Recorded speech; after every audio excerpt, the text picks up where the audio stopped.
कि मेरी हैसियत है एज एन इंफॉर्मेशन मिनिस्टर।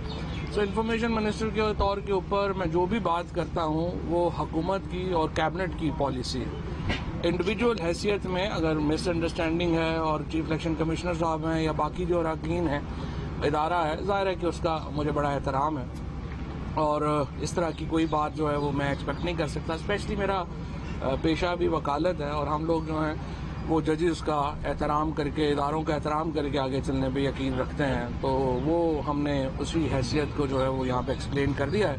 सो इंशाल्लाह मुझे उम्मीद है कि इस पे इलेक्शन कमीशन एक मुस्बत व्यू जो है वो लेगा और इंशाल्लाह ताला हम आगे बढ़ सकेंगे।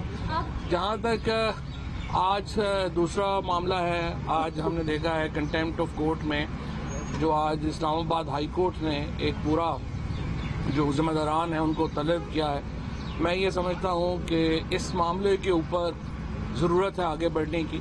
उसकी वजह यह है कि देखें, हो ये रहा है, एक सीरीज़ है। जब भी हम देखते हैं नवाज शरीफ की या मरियम नवाज की कोई पेशी होती है, उससे पहले एक कोई साजिश जो है इस तरह की गढ़ी जाती है और खबर लगाई जाती है, कोई एफिडेविट आता है, किसी की वीडियो रिलीज होती है।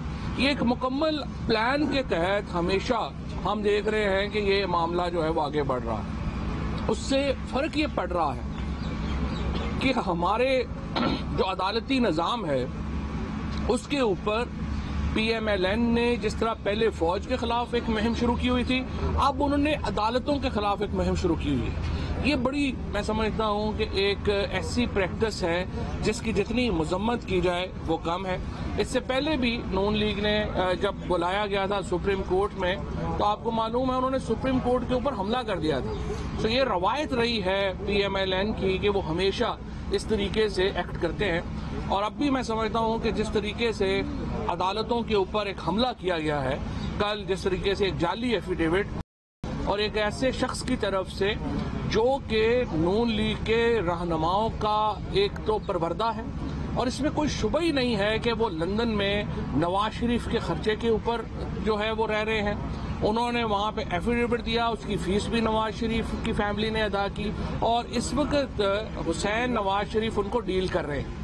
अब सवाल ये पैदा होता है कि जब आप इस तरह इंडिविजुअल्स को इदारों के खिलाफ इस्तेमाल करेंगे और इदारों की साख को नुकसान पहुंचाने की कोशिश करेंगे, उसके नतीजे में एक बहरान पैदा होना लाजमी है। और इसीलिए मैं समझता हूं कि आज जो लिया है नोटिस अतर मिर्ज़ा साहब ने, chief justice Islamabad high court ने, वो बड़ा मुनासिब है और आज हम देखते हैं कि इसकी कार्रवाई आगे कैसे बढ़ती है। दूसरी तरफ पार्लियामान का इजलास कल तलब कर लिया गया है। देखिए, ये जो EVM है या इलेक्टोरल रिफॉर्म्स हैं, ये कोई हमारा इमरान खान का या PTI का जाती एजेंडा नहीं है, ये कौमी एजेंडा है। जब भी इलेक्शन होते हैं हम कहते हैं हमें इस्लाहात चाहिए। जब इस्लाहात की तरफ आप जा रहे हैं तो उस वक्त अपोजिशन शोर मचा रही है कि इस्लाहात नहीं होनी चाहिए। मैं अब भी अपोजिशन को ये कहता हूं कि आज आप बैठे हमारे साथ, कल के इजलास में अपोजिशन इन तमाम तरामीम के ऊपर खुले दिल से गौर करे।